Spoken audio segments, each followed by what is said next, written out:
আমি দায়িত্বহীন কাজ কি করলাম বলেন তো? দেশ নায়ককে নিয়ে এত বড় কথা। আমি কি বললাম? গভর্নমেন্ট বলেছে।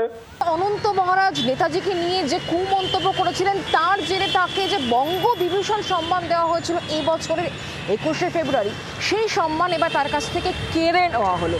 নেতাজিকে নিয়ে কুমন্তব্যের জের এবং তার জেরেই কিন্তু অনন্ত মহারাজ তার যে সম্মান, সেই সম্মান এবার কেড়ে নেওয়া হলো। যে সম্মান দেওয়া হয়েছিল এই বছরের 21শে ফেব্রুয়ারি, সেই সম্মান এবার তার কাছ থেকে কেড়ে নেওয়া হলো। বঙ্গবিভূষণ সম্মান পেয়েছিলেন, তবে রাজ্যের তরফ থেকে দেওয়া এই সম্মান কিন্তু কেড়ে নেওয়া হয়েছিল।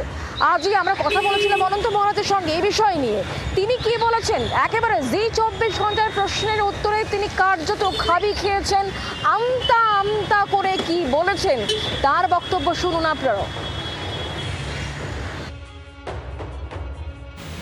রাজবংশী নেতা, দায়িত্ব আছে আপনার, জনপ্রতিনিধি।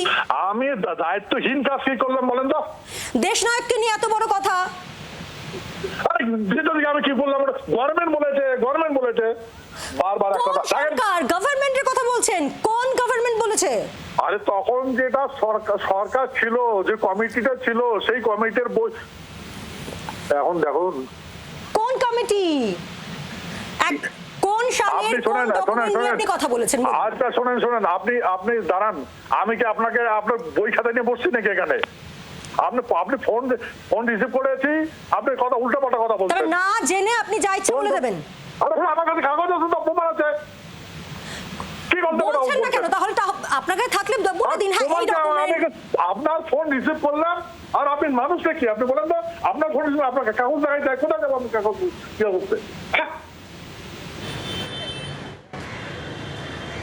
শুনলেন অনন্ত মহারাজ কিভাবে খাবি খাচ্ছেন, কিভাবে আমতা আমতা করে সাফাই দেওয়ার চেষ্টা করছেন, কিন্তু পারছেন না। কিন্তু রাজ্যের মুখ্যমন্ত্রী শুভেন্দু অধিকারী বলে দিয়েছিলেন যে কাউকে ছাড়া হবে না, ভাবে কথায় একেবারে পরিষ্কার করে সেই বার্তা দিয়েছিলেন।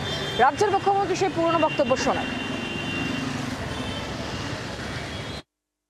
পশ্চিমবঙ্গের মাটিতে দাঁড়িয়ে পূজ্যপাত প্রাতঃস্মরণীয় দেশপ্রেমিক, যিনি স্বাধীনতা পাইয়ে দিয়েছেন, সেই নেতাজি সুভাষচন্দ্র বসুর সম্পর্কে যারা যেখানে অপমানজনক, অশোভন এইসব খারাপ শব্দ প্রয়োগ করেছেন, সেটা কোনো প্রকৃত ভারতবাসী, রাষ্ট্রবাদী, দেশপ্রেমিক নাগরিক স্বীকার করে না।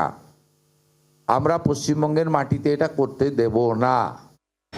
বিধায়ক হন, সাংসদ হন, সাধারণ মানুষ হন, যেই নেতাজিকে নিয়ে মন্তব্য করবে কাউকে ছাড়া হবে না, এই বার্তা পরিষ্কার করে রাজ্যের তরফ থেকে উল্লেখ করা হয়েছে। অনন্ত মহারাজের বঙ্গবিভূষণ সম্মান কেড়ে নেওয়া তারই প্রথম ধাপ বলে মনে করা হচ্ছে। বিষয় নিয়ে রাজনৈতিক মহলের তরফ থেকে কে কি বলছেন, কার কি প্রতিক্রিয়া শোনাবো। নিশ্চিতভাবেই এগুলো করা উচিত।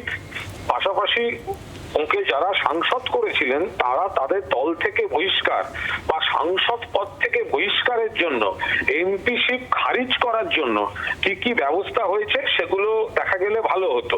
তার কারণ উনি বিজেপির সাংসদ, তো বিজেপি যখন সংসদ করেছিল তখন তো উনি খারাপ কথা বলেননি। একইভাবে যখন রাজ্য সরকার বঙ্গবিভূষণ দিয়েছিল তখনও উনি খারাপ কথা বলেননি। তবে শুধু বঙ্গবিভূষণ কেড়ে নেওয়া কেন, তার সাংসদ পদটাকেও একেবারে খারিজ করতে হবে। অনেক আগে অনেক কিছু করা উচিত ছিল। সারা বাংলা জুড়ে নেতাজির প্রতি যে ভাবাবেগ, যে ভালোবাসা, সেখানটাই মানুষ যখন নেতাজিকে অপমান করাটাকে মনে করছে এটা দেশের অপমান, রাজ্যের অপমান, আমাদের সকলের অপমান, তখন সরকারের মনে হয়েছে যে ক্ষতে প্রলেপ দেওয়া দরকার। তাই তারা সেই পদক কেড়ে নিয়ে তাকে দেখাতে চাইছে যে তাকে বিরাট শাস্তি দিল। সেটা এতদিনে কেন? আজকে বলেননি, অনেক আগেই বলেছিলেন। এতদিন হলো কেন তার ব্যবস্থা নিতে? এবং শুধু একটা পদক কেড়ে নেওয়া নয়, তার বিরুদ্ধে আইনত ব্যবস্থা নেওয়া উচিত। যেভাবে তিনি নেতাজি সুভাষচন্দ্র বসুকে ধারাবাহিকভাবে অপমান করে চলেছেন, মানে তাতে এই যে সিদ্ধান্ত রাজ্য সরকার নিয়েছেন একদম সঠিক সিদ্ধান্ত। পাগড়িটা হচ্ছে টেনে খুলে নেয়, পাগড়ির মধ্যে পালক লাগিয়ে চারিদিকে হচ্ছে সংসেজে ঘুরে বেড়ায়, ওই পাগড়িও টেনে খুলে নেওয়া দরকার। নেতাজির মতো দেশপ্রেমিককে যে চরম অপমান, এবং শুধু নেতাজিতে থেমে থাকেনি, কিন্তু ছত্রপতি শিবাজি তাকে অপমান করছে।